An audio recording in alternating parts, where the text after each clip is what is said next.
വയനാട്ടിൽ ഇനി കണ്ടെത്താനുള്ളത് 118 പേരെ.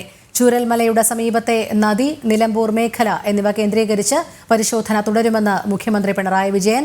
മരിച്ചവരുടെ ആശ്രിതർക്ക് SDRFൽ നിന്നുൾപ്പെടെ 6 ലക്ഷം രൂപ നൽകും. ക്യാമ്പിലുള്ളവർക്ക് വീടുകളിലേക്ക് മാറാൻ വാടകയ്ക്കായി 6000 രൂപ വരെ നൽകുമെന്നും മുഖ്യമന്ത്രി പറഞ്ഞു. കൂടുതൽ വിവരങ്ങളുമായി ശാലിനി ചേരുന്നു. ശാലിനി, വയനാട് ദുരന്തവുമായി ബന്ധപ്പെട്ടുള്ള സർക്കാരിന്റെ തുടർ നടപടിക്രമങ്ങൾ എപ്രകാരമായിരിക്കും? മുഖ്യമന്ത്രി എന്തൊക്കെ കാര്യങ്ങളാണ് മാധ്യമങ്ങളോട് പങ്കുവച്ചത്?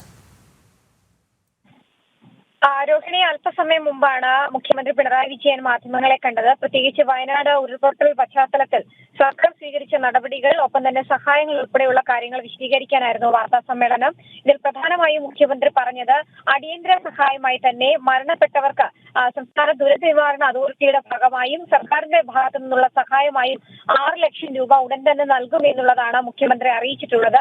അംഗവൈകല്യം ഉൾപ്പെടെ സംഭവിച്ചവർക്ക് 75,000 രൂപ അടിയന്തരമായി നൽകുകയും ചെയ്യും. മുഖ്യമന്ത്രിയുടെ ദുരിതാശ്വാസ നിധിയിൽ നിന്നായിരിക്കും ഈ പണമെല്ലാം നൽകുക എന്നുള്ളതാണ് അദ്ദേഹം അറിയിച്ചിട്ടുള്ളത്. ഒപ്പം തന്നെ 40 മുതൽ 60% വരെ വൈകല്യം സംഭവിച്ചവർക്ക് 50,000 രൂപ അടിയന്തര സഹായമായി നൽകുകയും ചെയ്യും. ക്യാമ്പിലുള്ളവരൊക്കെ തന്നെ വാടക വീട്ടിലേക്കൊക്കെ തന്നെ മാറാനുള്ള നടപടികൾ സ്വീകരിച്ചു വരികയാണ്. ഇതിനായി വാടക വീടുകൾ സർക്കാർ തലത്തിൽ തന്നെ കണ്ടെത്തുന്നുണ്ട്. ഇതിന്റെ ഭാഗമായി വാടക വീട്ടിലേക്ക് മാറുന്നവർക്ക് 6000 രൂപ പ്രതിമാസമായി നൽകാൻ സർക്കാർ തീരുമാനിച്ചിട്ടുണ്ട്. ഇന്ന് ചേർന്ന മന്ത്രിസഭാ യോഗത്തിലും ഇത് ഔദ്യോഗികമായി തീരുമാനമെടുത്തു എന്നുള്ളതാണ് മുഖ്യമന്ത്രി അറിയിച്ചിട്ടുള്ളത്. ബന്ധുവീടുകളിലേക്ക് മാറുന്നവർക്കും ഇതേ തുക തന്നെ നൽകും എന്നുള്ളതാണ് സർക്കാരിന്റെ തീരുമാനം. ഇതും മുഖ്യമന്ത്രി അറിയിച്ചിട്ടുണ്ട്. സൗജന്യ താമസം ഒരുക്കുകയാണ് മറ്റൊരു സർക്കാർ ലക്ഷ്യം എന്നുള്ളതാണ് മുഖ്യമന്ത്രി ഇപ്പോൾ വിശദീകരിച്ചിട്ടുള്ളത്. സ്പോൺസർഷിപ്പിൽ താമസിക്കുന്നവർക്കും വാടക നൽകേണ്ടി വരില്ല എന്നുള്ളതും മുഖ്യമന്ത്രി അറിയിച്ചിട്ടുണ്ട്.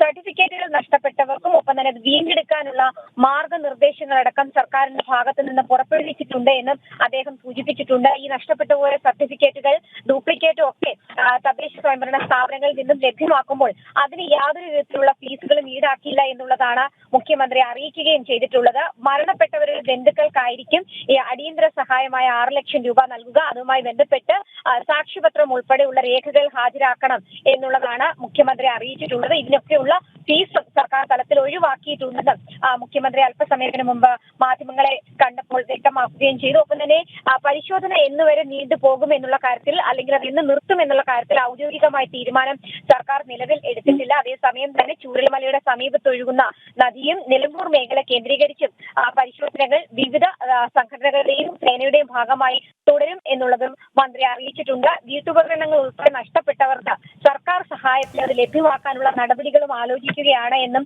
മുഖ്യമന്ത്രി പറഞ്ഞു. പുനരധിവാസവുമായി ബന്ധപ്പെട്ട അടിസ്ഥാനമില്ലാത്ത കാര്യങ്ങൾ ചിലർ പ്രചരിപ്പിക്കുന്നുണ്ട്, അത് അനുവദിക്കില്ല എന്നും മുഖ്യമന്ത്രി സൂചിപ്പിച്ചു. ഒപ്പം തന്നെ സർക്കാർ നിയോഗിച്ച ശാസ്ത്രജ്ഞൻ ജോൺ മത്തായിയുടെ നേതൃത്വത്തിലുള്ള ഒരു സംഘം വയനാട് ഉൾപ്പെടെയുള്ള മേഖലകളിൽ പരിശോധന നടത്തുകയാണ്. ഏത് സാഹചര്യത്തിലാണ് ഈ ദുരന്തം ഉണ്ടായത്, അതിന്റെ ദുരന്ത കാരണം എന്താണ്, ആ സാഹചര്യം സംഘം പരിശോധിക്കും. അതിനുശേഷം അടിയന്തരമായ റിപ്പോർട്ട് ഈ സംഘം മുഖ്യമന്ത്രിക്ക് നൽകും എന്നുള്ളതാണ് അദ്ദേഹം വിശദീകരിച്ചിട്ടുള്ളത്.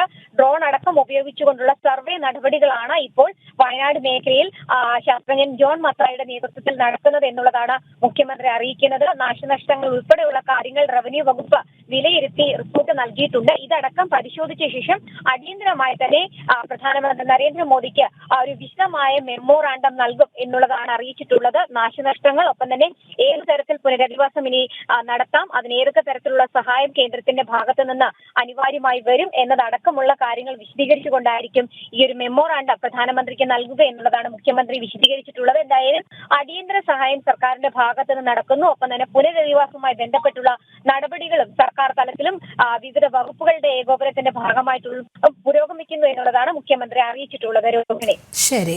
ശാലിനിയാണ് വിശദമായ വിവരങ്ങൾ നൽകിയത്.